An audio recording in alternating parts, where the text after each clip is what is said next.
and welcome to the Sportscast, December 27th, 2018. If you haven't yet, please subscribe and hit the notification buttons in all our channels, YouTube, Periscope, and iTunes.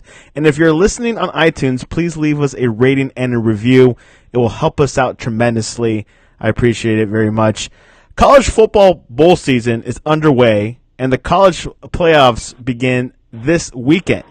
And to preview what is going to happen this weekend is Mr. Tyler Turner. I am welcoming you back to the Sportscast. How you doing?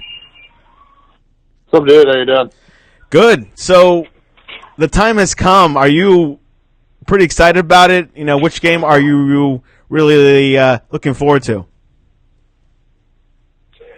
To be honest, no, I'm not really. These are none of these teams are my even remote team. Obviously I'm an Oregon Duck guy. And if I had some teams that if the Oregon Ducks aren't in it, or they're not having a good year, vice versa, that's the wrong word, or et cetera. There's some other teams that I like. I like Nebraska. I don't mind Texas A&M, but no, I wouldn't say I'm very interested. For one, I'm not very interested in these teams, and for two, it's like the teams that have been there. I think this is the fifth straight playoff appearance by Alabama, fourth straight playoff appearance by Clemson, and Oklahoma's made it 3 out of the last 4 years. So for the most part, who cares? But if I am going to root for someone, I'll probably be cheering for Notre Dame. Do you think it'll be the actual same? I mean, we'll see another repeat of Alabama versus Clemson. Oh yeah, I do. If you're going to want predictions, yes, that's what I think the championship game will be. Good. Speaking about Oregon Ducks, Justin Herbert yesterday decided to return for his senior season, and it was announced yesterday in a statement from the University of Oregon. What are your thoughts about that? Were your predictions wrong, or it was 50-50 till yesterday?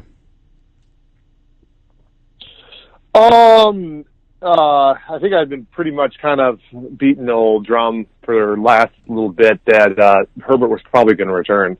There was just enough noise around the program, enough from people inside the program, sourced inside, that said Herbert was probably going to come back. And I know a lot of people were saying, how can a guy turn down being a top 5, top 10 pick? How can a guy turn down that money and turn down the opportunity? But Herbert's just a little different guy, He's a local kid from Eugene. He's like I said, he's a 4.06 biology student. He takes his school a little more seriously than most people.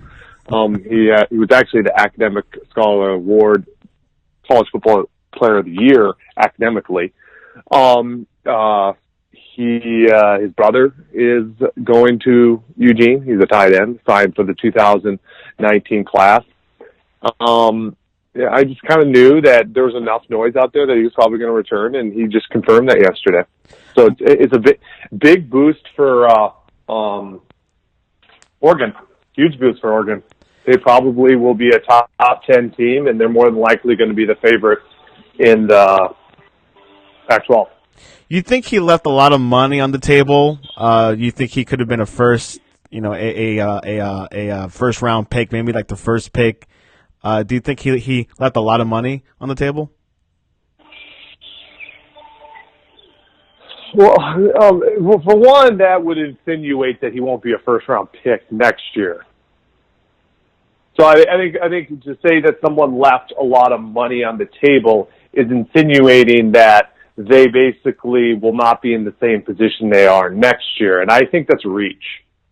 I think a lot of NFL scouts would and a lot of people that are connected, whether it be Albert Breer of SI.com, Noel Kiper of ESPN, even Matt Miller to a certain extent. I think he's a little bit amateurish. But I think to say that he left money on the table is reaching, saying that he will be a top 5 pick in 2019, but then in 2020 he won't be a first-round pick.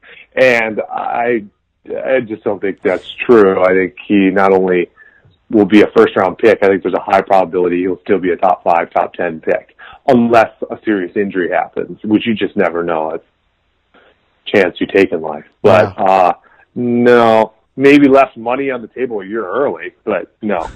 And the bigger thing is he gets a year to develop more. He's only 20 years old. He's not even 21 years old yet. He gets a year to develop more. He gets a year to get better. He has a year to improve as a player. He's a year to make Oregon go from being a 4-8, 7-5, 8-5, 9-4 team to being possible Pac-12 champion, possible college football playoff contender. So I think the reasons are his own. It's objectively his own, but more importantly, I think he made the right decision for himself. I think he can get better. He can make Oregon better, and I think he can even improve his draft stock in some capacity. I mean, it's hard to improve upon top 10, top 5 picks, but he can be the same next year. How much of a pull did Mario Cristobal have for like with this decision? I honestly, some people are saying, "Wow, he's a great recruiter," and he is a great recruiter. Mario Cristobal's one of the best recruiters, but I don't think that had much to do with Herbert's decision. Like I said, Herbert is he's just Justin Herbert. He's a small town kid from Eugene. He grew up right outside Austin Stadium. He's a great student. He's a small town kid, great student, and I think Justin Herbert decided to come back because he just wanted to come back. Maybe he wanted to finish his degree. I think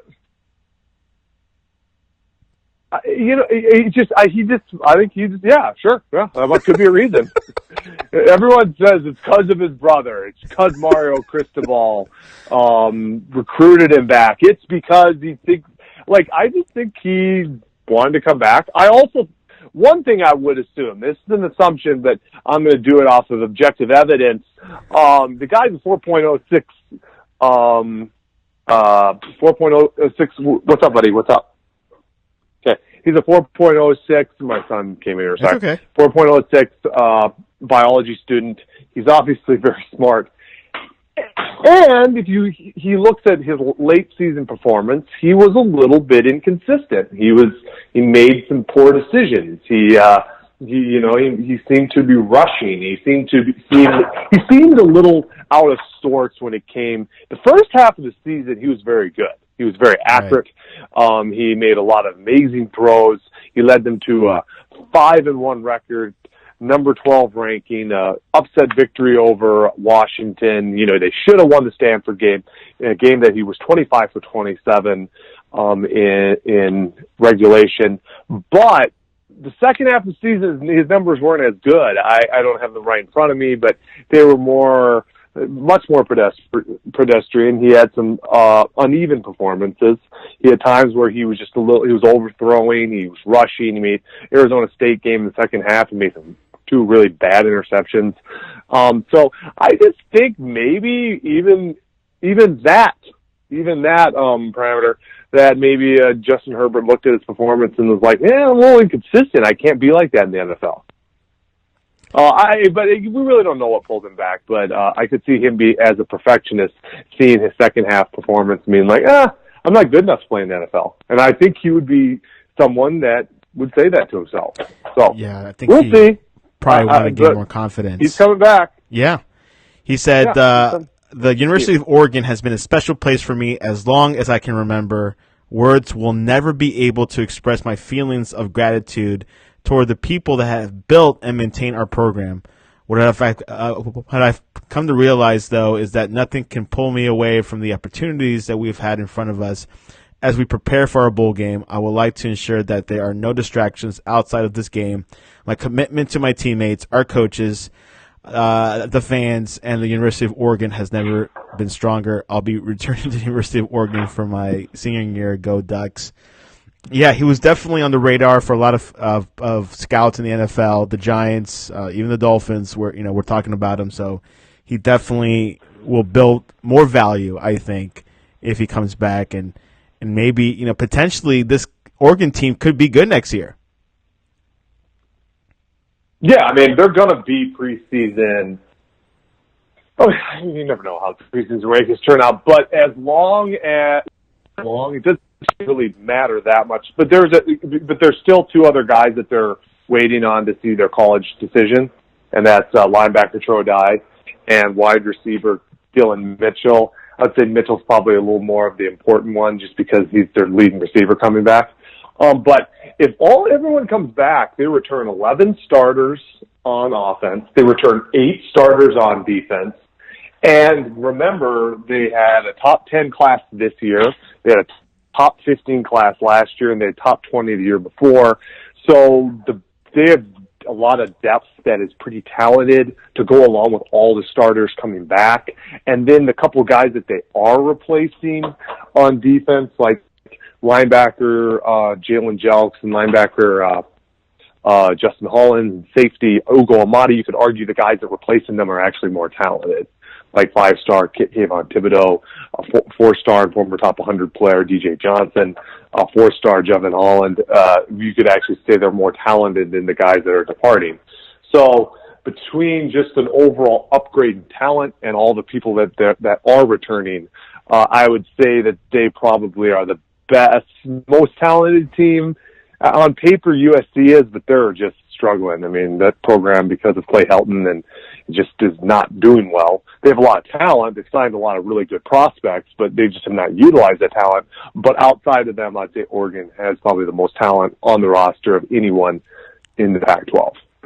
Yes. So, yeah. But they have a tough schedule. Now, one thing to keep in mind, though, they have a really tough schedule next year. They play Auburn, an SEC school who obviously has a lot of talent. They play them at Jerry World to open the season. They play all their toughest games, like USC, who still has a very talented roster. They play them at USC. Washington, they've won 2 of the last 3 Pac-12 titles. They play them at Washington. Stanford, they've beaten Oregon 3 years in a row. They play them at Stanford. So a lot of the toughest games are on the road, and this team hasn't been very good. They've been 4-20 on the road over the last 3 seasons. So, despite bringing back a lot of talent, they'll need it because they're not a great road team and they're playing pretty much all their toughest games on the road. So that's something to watch out for too. Now, if you have to, have a prediction with the current quarterback ratings for the 2020 NFL Draft, what would it be? As of right now, it's a pretty good draft. You have about 6 guys who could go in the first round. Tua Tagovailoa, Jake Fromm from Georgia, Jacob Eason from Washington, KJ Costello from Stanford, Justin Herbert from Oregon, and maybe even Tyree Jackson? Tyree Jackson, who is for Buffalo, but then he's going to grad transfer somewhere else. You have 6-ish guys. Who even knows about a Shea Patterson? Can he get better? Can he get into the first round? And then Dwayne Haskins hasn't declared yet. I mean, I got a feling he will. He's going to be the top 10 pick. I think he will. Yeah, there's not too many Justin Herberts who come back from that. So I think, but if he doesn't, oh my gosh, no one will draft this year. They'll just sign free agencies, and next year you'll have like 8 guys drafted in the first round. If I was going to right now, I'm a little biased, but I'm still, and Mel Kiper actually said it yesterday, that probably Herbert is still probably 1 right now. I just think he has the most upside as far as physical, arm talent, mobility, cerebral ability also. I would say right now I'd put him 1. 2, I would say Jake Fromm, because he's just a very consistent quarterback. He's a guy that, I don't know if his ceiling's super high. He doesn't have an amazing arm. He's doesn't have terrific size. He's not very, very mobile, but he's very good at everything. And he doesn't make a lot of mistakes. He makes a lot of good decisions. He's very accurate. He's very skilled. I like him. I'd probably say him 2. I'd probably put number 3, a deaf guy, dumb guy, number 25, I'd put Tua Tagovailoa. No, I'm just kidding.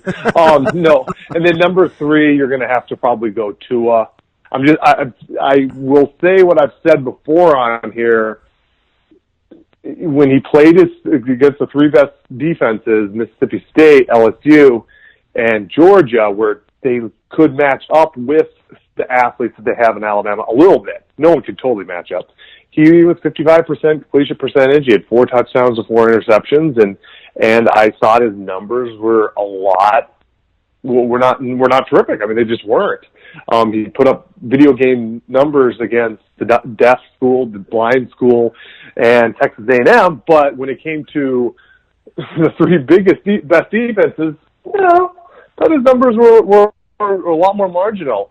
And he too had some knocks against him. I mean, he's not a big guy. He's maybe 6 foot, 6'1". He's mobile, but he's not super fast, and he has to be mobile.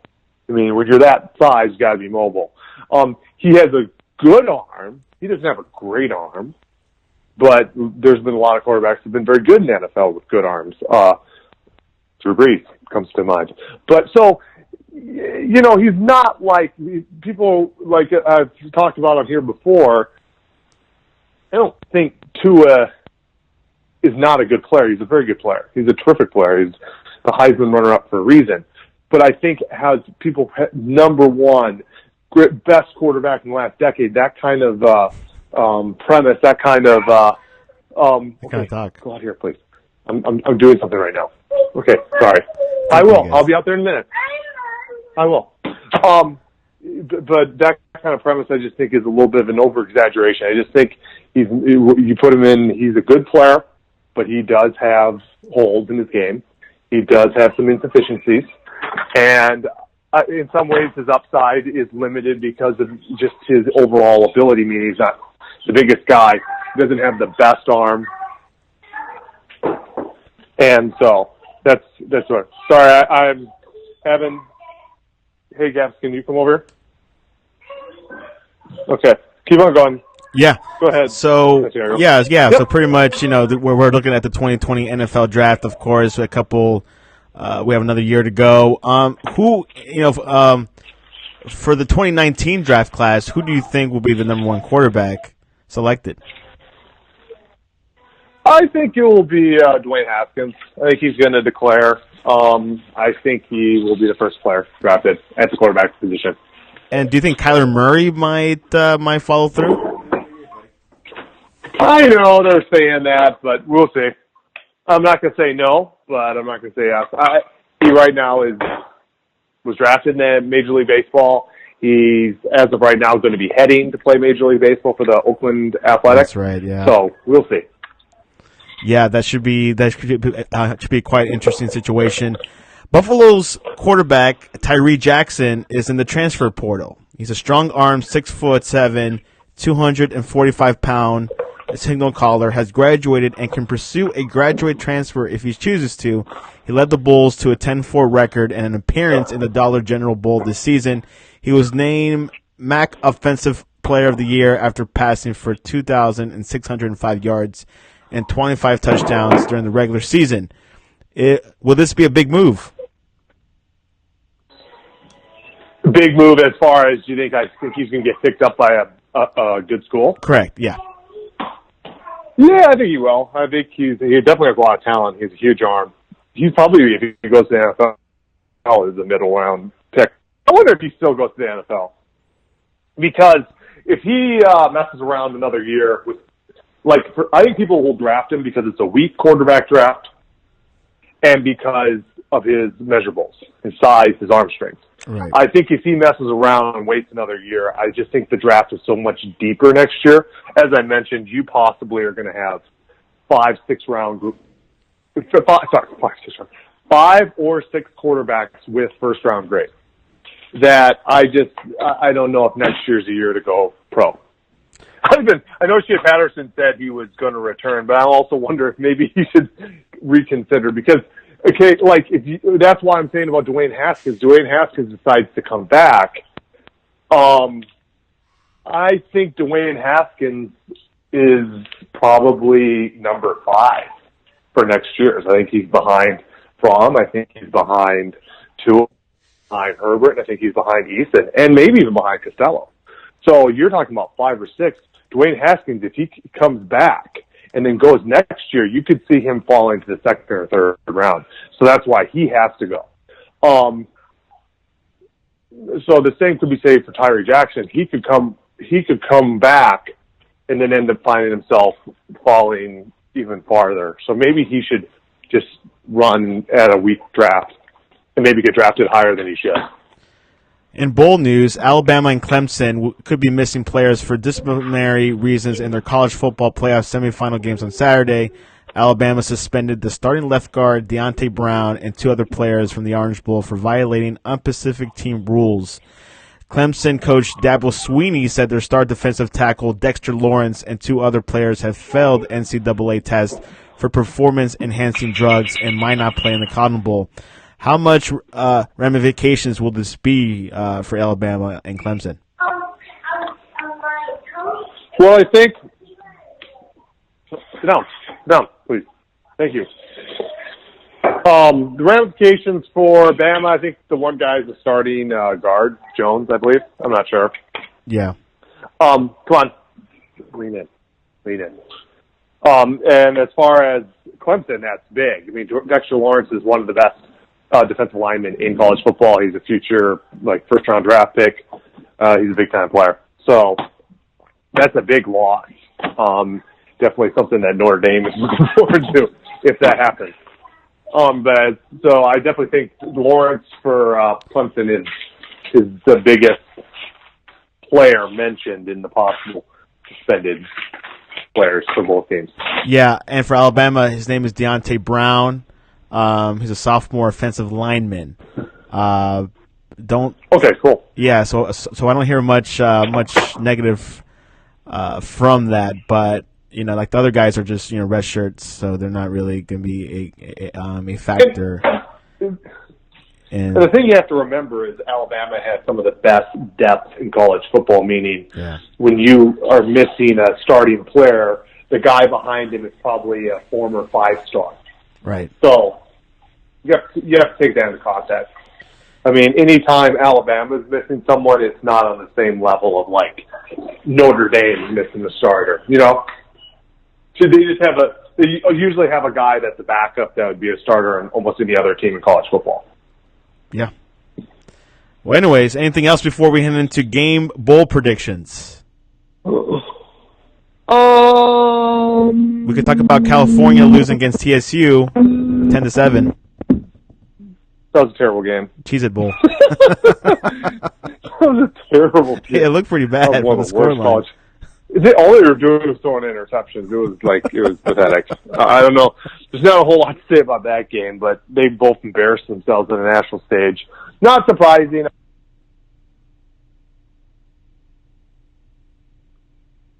Hello? Tyler Turner has left the call for some reason. We'll hopefully get to... Can you hear me? Yes, I can hear you now. Sorry. Can you hear me? Yes. I can hear you now. You went off for a couple seconds. I don't know why you're saying... Well, then why could I hear you? I don't know. We'll just keep going. Anyways, anything else before we head into game predictions? No, I was talking. Okay. Oh, yeah, the California game. Okay. Yeah. 7-10. Yeah. Okay, anyways. Back to what I was saying is Justin Wilcox's team has definitely looked better defensively. He's an ex-defensive coordinator for USC and for Wisconsin, but offensively, he needs to get an offensive guy in there as a coordinator. I know he's Bo Baldwin, the former head coach for Eastern Washington, but their offense looks bad, really bad. So he needs to get he needs to get a better coordinator in there or something because their offenses look anemic at best. But anyways, that's all I have to say about that game. Good victory by TCU. Not really. Terrible game. Terrible victory. Yeah. But for sure it was a low scoring game and also yeah. What were you saying? I want to say you asked me if I wanted to talk to them. that Ken Dorsey actually got hired as an offensive coordinator at Appalachian State University. News broke out this morning. Nice. So congratulations, Mr. Miami. Good job.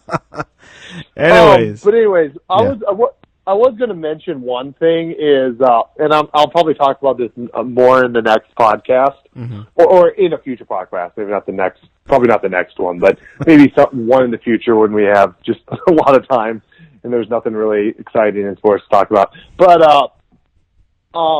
just how important that like last week's signing day is, and how recruiting is so important to college football, because I've been doing tons of number crunching, just seeing how the numbers add together and are equivalent to a recruiting rankings, and how it is equivalent to a team success. And for instance, like Alabama, it has made the college football playoff 5 straight years. Well, 4 of those 5 years, they have had the number 1 rated team in regards to talent on their roster. This year, they actually were number 2, believe it or not. Ohio State, per the recruiting composite, was number 1 with talent. But it just shows you how important it is. And in the 5 playoff years, 2015 through 2019, you have had, let me pull this up, you have had obviously 20 teams, 4 teams each year make the college football playoffs. No team with talent outside of the top 25 has ever made the college football playoffs. So if you don't have top 25 talent, it would be fair to say objectively through evidence of the first 5 years that you probably have almost 0% chance. There's never 0. Right. Team without top 25 talent has ever made the college football playoff. Now, in the top 25, only 2 teams have been rated outside the top 20. So of the 20 teams that made it, only 2 teams, Washington in 2016 had 24th rated talent, and Michigan State in Washington 2017, Michigan State 2016, Washington was number 24, and then Michigan State was 23rd in team talent. So those are the 2 teams outside the top 20, and there has been, look at these numbers, get them totally correct, there has been 5 teams in the 11 to number 20. So 2 teams outside the top 20, 5 teams in the 11 to 20 range. Oklahoma 3 times actually, this year at 11, 2017 at 16, and 2015 at 16. And then Clemson, actually, the year that they're runner-up in 2015 with 13 was their team talent ranking. And then the biggest number of them all, I'd say 13 teams have been rated. 13 of the 20 teams that made the college football playoff have had talent in the top 10. Whether it be Alabama, Florida State, Clemson 3 of the years, Ohio State 2 of the years, Georgia last year had talent in the top 10. So the moral of the story, or where I'm trying to really get at, is to really give yourself the best odds, you really have to have top 10 talent. Good coaching is great, luck here and there is great, but really if you have top 10 talent, you're giving your best chance to make college football playoffs. Top 20 talent, it's possible. Especially, like, if you saw the teams that made it, like Clemson the 1 year, Oklahoma the 3 years they have made it, the big key to that is they've had a quarterback that's either been the Heisman Trophy winner or has been a Heisman finalist.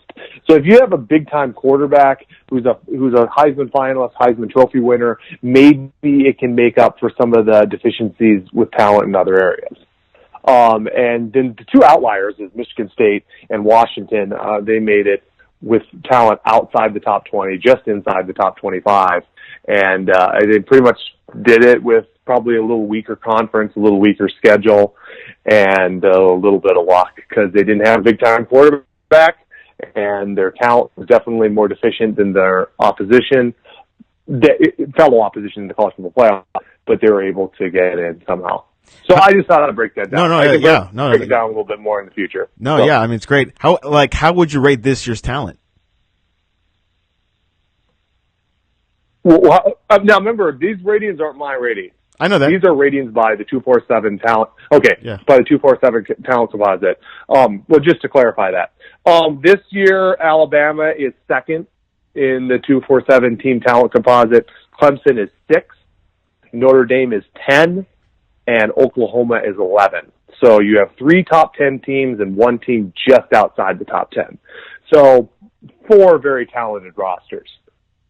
So and very much the case, 3 of the teams last year were in the top 10. The year before, 3 of the teams are in the top 10. The year before that, actually the 2016 college football playoff was probably the most,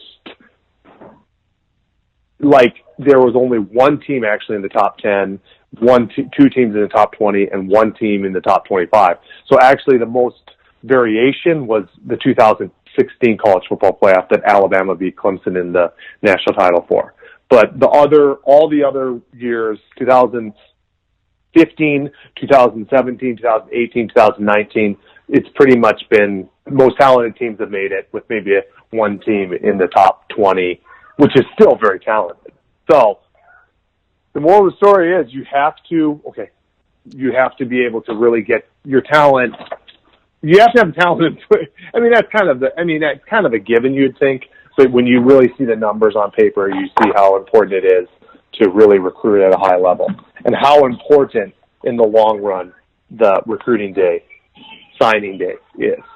Yeah, you're right. It's key, and like you were saying, it really spills over to results. You'll see it, in due time Get over here. that your team is a contender for the national championship, contender for the college football playoffs, contender to win your conference. It just all spills over how important it is, and it's just grassroots.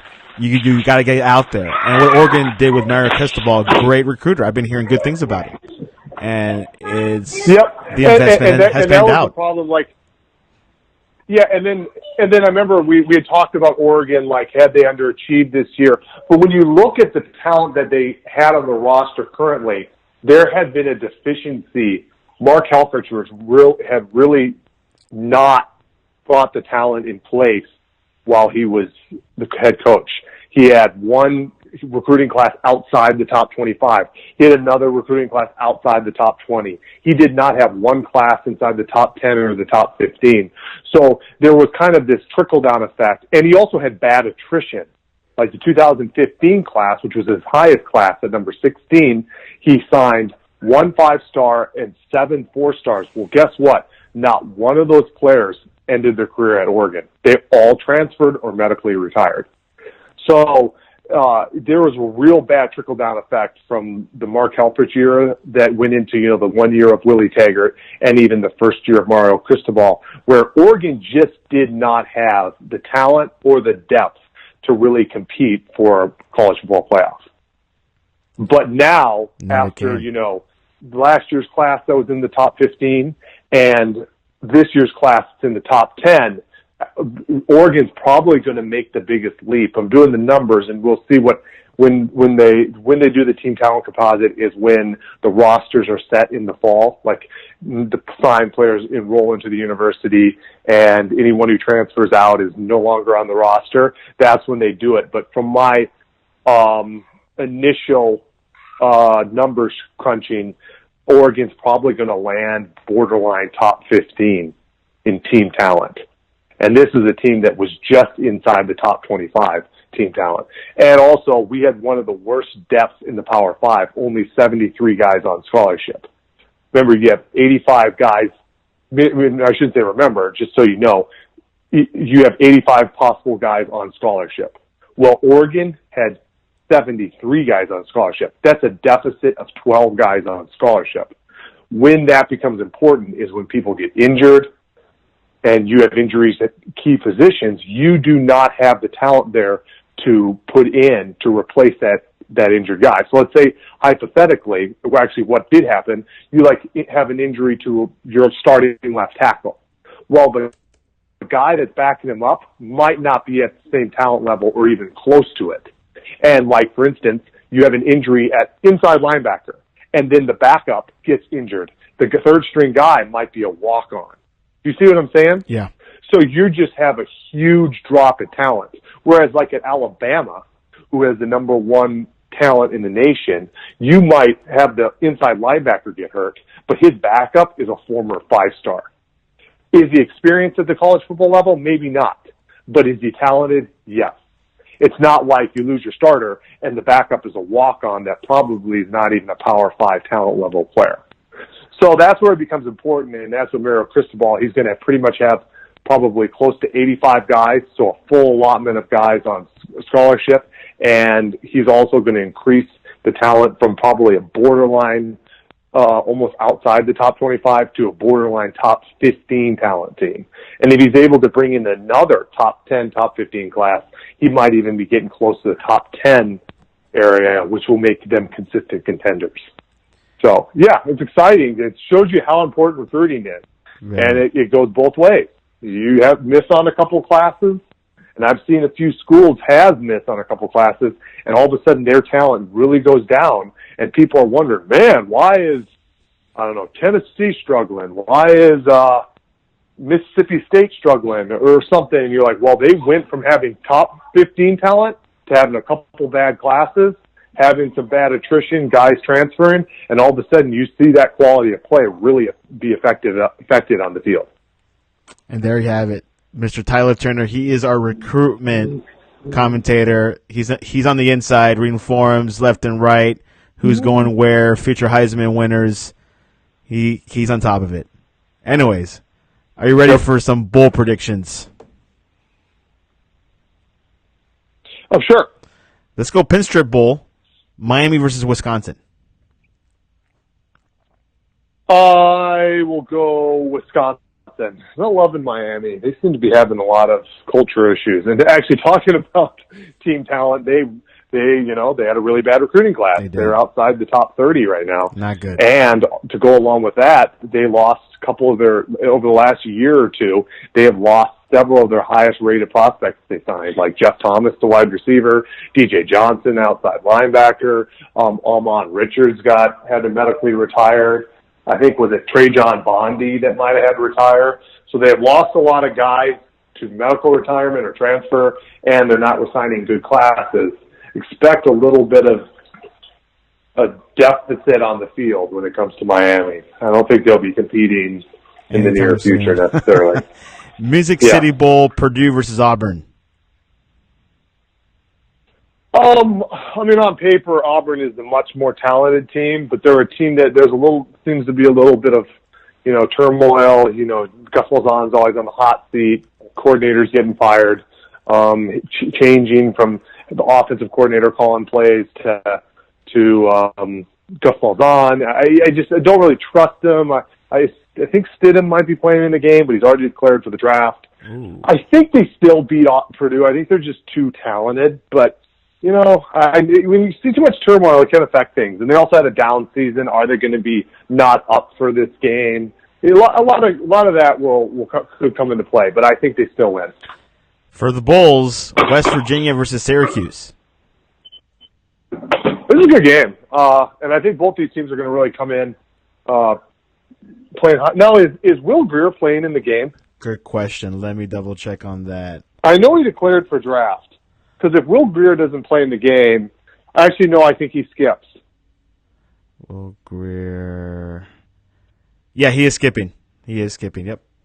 Okay, they're not going to win then. Okay. I just think when you lose your best player and at the most important position, it's not good. You're not the same. I think I think West Virginia would have won otherwise, but I think because he's skipping, I think they lose. Go Orange. Alamo Bowl, Iowa State versus Washington State. This is a really good game. I love Matt Campbell. I think he's one of the better coaches in college football. You have to wonder if, he obviously not a big enough job opened up, so he didn't leave. He's getting some noise in the NFL. You wonder if he goes up to the NFL. But Washington State, Mike Leach gets always a lot out of his players. I think Gardner Minshew is just I trust a fifth-year senior over a true freshman. Brock Purdy is the starter for Iowa State. He's very good, but I think I would go with Washington State because Minshew, the fifth-year senior, I think is going to lead them to victory. It'll be a good game. Should be a good game. Peach Bowl, Florida versus Michigan. I'm not loving how Michigan has a lot of their better players like Devin White, Rashawn Gary sitting out. Those are some key defensive players, especially in the front seven. But then Florida, I just offensively, they're still a little bit of an enigma at times. Michigan had a bad end of their season against them. Oh, man, this game is kind of tough to predict. It's tight. Looks like a tight game. You know, I always will I prefer the Big Ten over the SEC. I think because of that, I'm going to go Michigan. But I think it's going to be a pretty good game. Well, keep in mind, Michigan will have a few of their key players sitting out. Oh, I just said that. Yeah. Didn't you hear me? Yeah, I did. I just said that they have their yeah. Devin Bush, which you're a Devin Bush fan, aren't you? Yeah, great player. Devin Bush. I already said it. Devin Bush and Rashawn Gary are sitting out the games. Okay. Fiesta Bowl, LSU versus UCF.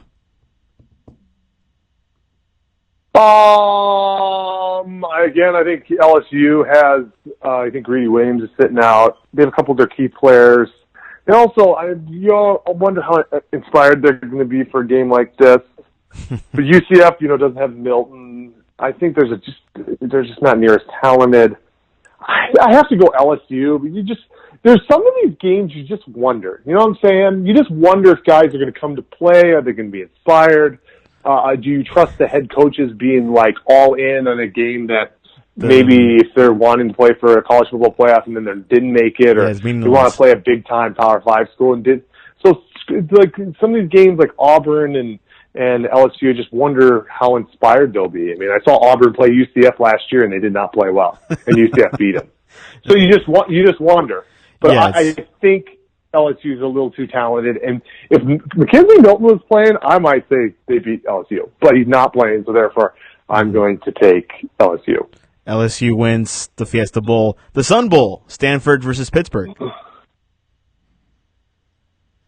They aren't playing with Bryce Love. Okay, Stanford's another team, by the way.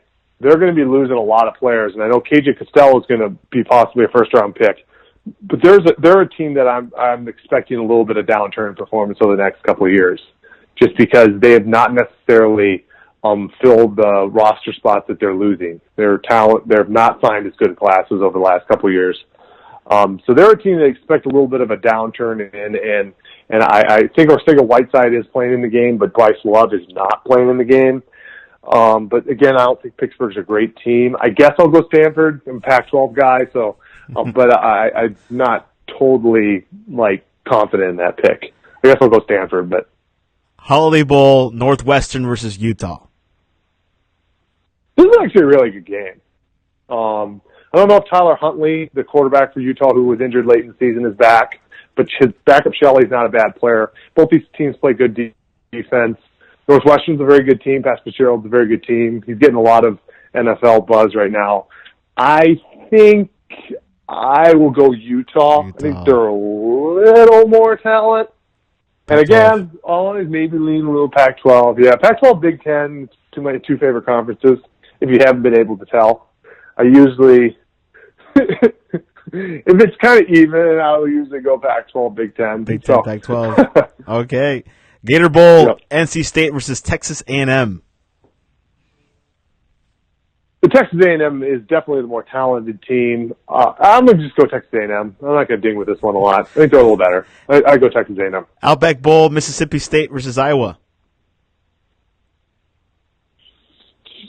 This is interesting. A little tricky game. Mississippi State has a lot of good defense. Mississippi State has good defense, probably a little more talent. But then Iowa's always just very consistent. But Iowa's best tight end, Noah Fant, is sitting out the game. They still have another guy. The other guy is still an NFL guy, too. So they have two very good tight ends. Again, I hate to do this, but I'm going to do it again. If it's kind of even, I'm going to go Big Ten. Iowa wins. So I'm going to go Iowa. Citrus Bowl, Kentucky versus Penn State. I'm going to go straight Penn State in this one. Penn State's just much better on offense. McSorley is, he's been a great 3-year starter. If he wins this game, it'll be 3 10-plus years, 10-plus win years. I think he's going to go out with the bang. And Kentucky, I've seen them play all year. And very good defense. Josh Allen's terrific. Is Josh Allen even playing in the game, though? Oh, wow. The linebacker, the NFL prospect linebacker for... I don't know. If he plays in not playing in the game, that even hurts your defense more. I'm gonna look it up right now. Josh Allen, Kentucky. Josh Allen. Not seen it anywhere. Not the quarterback, Josh Allen. No, I think he is playing. It looks like he's playing. Yeah, I think he's playing. So, but that being said, I just don't think they have enough offense. So Penn State. And their quarterback was a former Oregon guy, by the way. Really? Transferred? Terry Wilson. Yeah. Transferred. He transferred because of Herbert. Him and Herbert came in the same draft in the same recruiting class. He saw the storm coming, and he knew he wasn't. He knew he wasn't going to start. No. Okay. Washington versus Ohio State at the Rose Bowl. Ohio State's more talented for sure. Yeah, it was just more talented. I think they're going to go out strong for Urban. I think they come out pretty inspired. I think Washington. Ohio State. Sugar Bowl, Texas versus Georgia. Here's another game that, on paper, I think Georgia's definitely the better team. Texas has some talent. They're up and coming. But I do wonder, Georgia had the game won. They had a college football playoff appearance berth in their pocket, and they completely blew it. Yeah. And you just wonder if the kids aren't inspired for this game. Ooh. You know what? I'm going to take an upset here. I actually think Texas wins. I think that Georgia is so uninspired. I've seen it too many times for teams that almost made the college football playoff or the national championship in the past. I saw Alabama do it one year against Oklahoma when they lost that game to Auburn. Remember on that kick that was taken back for a touchdown? Yeah. And I saw them come out in the Sugar Bowl and they just played like flatter than a board. And I just wonder if that happens again. And I'm going to say it does. So I think Texas actually has the upset. I think they just come out more inspired, and I think they outplay. It's also in Louisiana. I think there's going to be a huge Texas contingent there. Yeah. So I think a little bit of a home field advantage there, too. So I'm going to pick the upset. Sugar Bowl goes to Texas. Red Box Bowl, Michigan State versus Oregon. You know what? I think it was a pretty good matchup to begin with. A couple key things. Justin Lane, the big All-American corner for Michigan State, is not playing in the game. Michigan State also has struggled really bad on offense. And now that Justin Herbert's coming back, and they also have a couple of key guys who are injured, like Penei Sewell, freshman All-American left tackle. He's going to be back. I think Oregon's going to play really inspired. I think they have a lot to play for. They have next year to look forward to and to go out this year with a bang.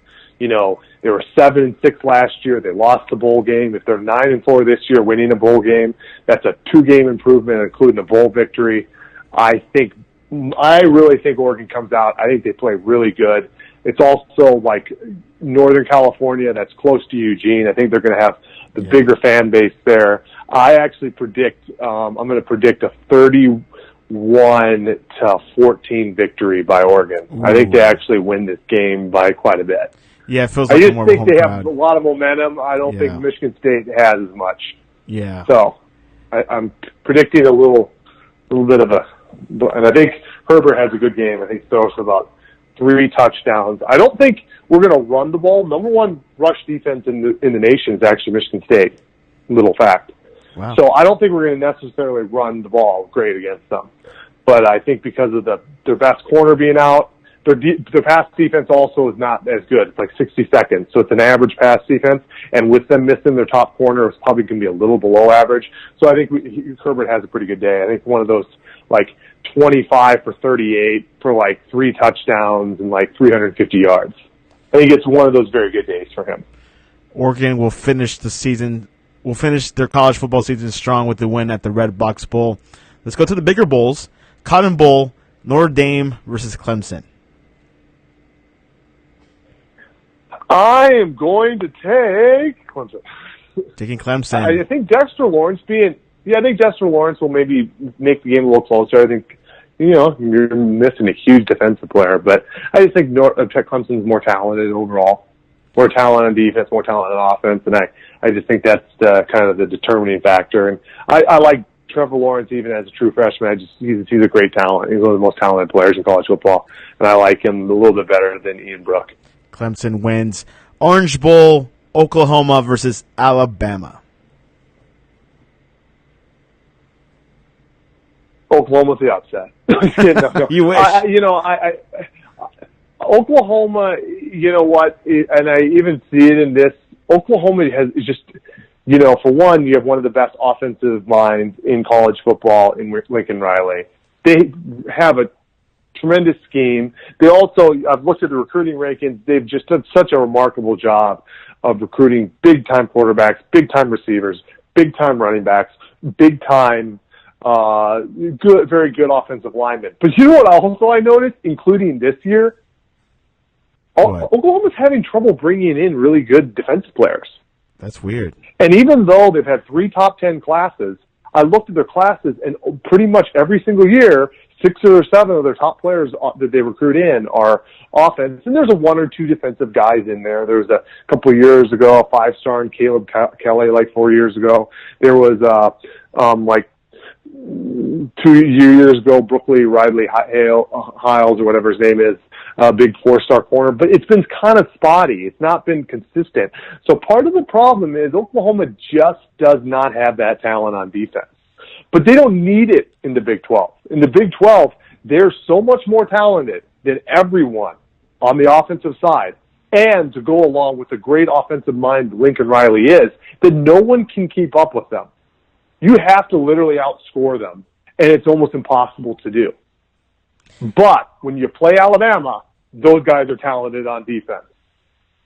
They haven't seen a Quentin Williams. They haven't seen Dylan Moses. They haven't seen, the Patrick Surtain and Jared Maidens, some of the guys that Alabama has on defense that can really make plays. Guys that can get after Kyler Murray, who's very difficult to get after, but can make it uncomfortable, who can take the wide receiver off the routes, who can make the first read not available, make them move on to a different read, can make Murray or make mistakes.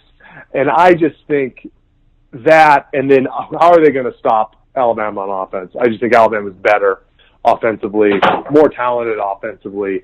I think this is one of those games. I think it's like a 48 to 31 victory by Alabama. A lot of high scoring there. And from the comments, will Tua Tagovailoa have the best game of his Alabama career against Oklahoma? Who asked that question? Riley, actually. Yeah, I would have said that. So.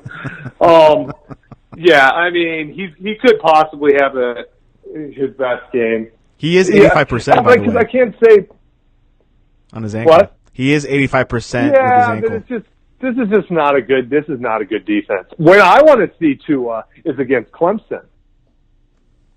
Let's see if Tua is better than he was against Georgia. Let's see if Tua is better than he was against LSU. Let's see if Tua is better than he was against Mississippi State, against Clemson.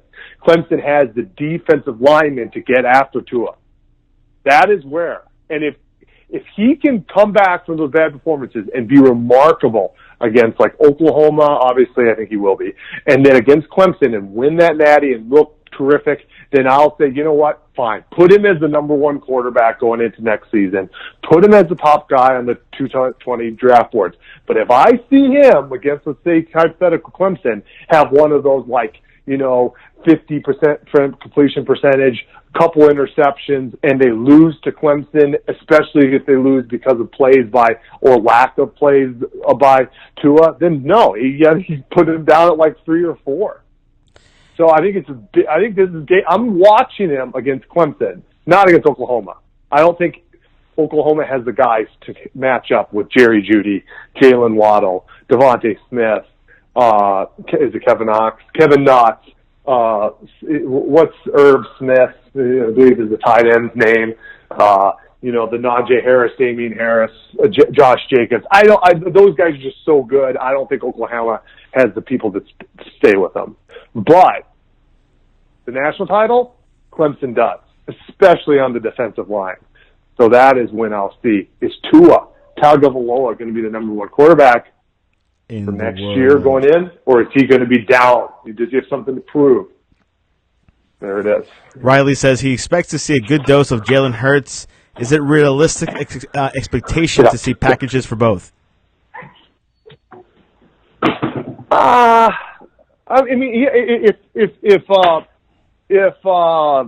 Tua's not super healthy, and maybe he comes out and you can see that he's not healthy, yeah, then I could definitely see him playing Hurts. Otherwise, I mean, Nick Saban's about winning games, and he's going to have the guy in there and if he's performing at a high level, you don't flip-flop around with quarterbacks. It just hurts the congruence, overall consistency of the offense, especially when they have different kind of skill sets like Jalen Hurts and Tua has. So I would say if Tua comes in, he's making plays, he looks fine, I think he plays most of the game, if not all of it. Now, if he comes out, he's limping at all, and, he's misfiring on passes, you have Jerry Jeudy wide open, and he overthrows him, and you can just tell that his injury is affecting him, and he's having trouble moving around.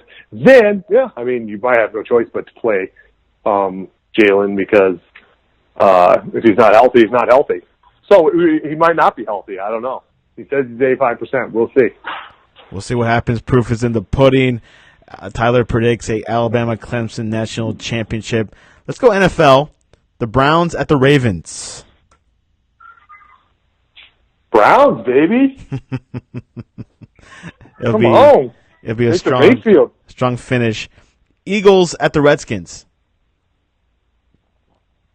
Eagles, baby. The Bears at the Vikings. Vikings, baby. Hate to say it. Yeah, Vikings. That means Eagles are out. Playoffs. Yeah. Yep. Bengals at the Steelers. Steelers. Bengals are terrible. And the biggest game of the weekend for professional football is the Colts at the Titans. That's the biggest game because the winner makes playoffs, right? Correct. You win, you're in. Okay. It's pretty much a playoff game. Who is the Tennessee Titans quarterback? Mariota, but he may not be playing. Oh, really? Yeah, I think he had a nerve because issue. I had this great setup. I had this great setup. I was like, "Who's the quarterback?" And you're going to say Mariota, and I was going to ask you where he went to college, and you're going to say Oregon Ducks, and I was going to say, "You know who I'm picking." But if he's not playing, no, they're not going to beat the Colts. Yeah, because you're not going to beat the Colts with your backup quarterback. So that depends. If Mariota plays, I'm going Titans. And Blaine Gabbert is the backup. Yeah, sure not winning with them. So what's the chances he plays? I don't know. It's been 50-50. I've been looking at the NFL insiders. They don't even know, but it's most likely he will not be playing. Most likely. But knowing him, he might, be healthy on Sunday. Who knows? Oh, yeah, it sounds like super 50-50. Sounds like he says he'll do everything in his power to play. I'm reading it right now. If he plays, they win. If he doesn't play, they don't win. I mean, you have to rely on Derrick Henry if they don't. Yep. Well, anyways, Tyler Turner, thank you for coming on to the Sportscast. How can people reach you and talk about the Bulls? Tyler Turner, MPLS. Awesome. Anyways, follow us on Periscope, iTunes, and YouTube. Bowl weekend is this weekend. Lot to discuss, lot to watch, but we'll find out who is the best of the best. Tyler, thanks for coming on to the Sportscast. All right, thanks, man.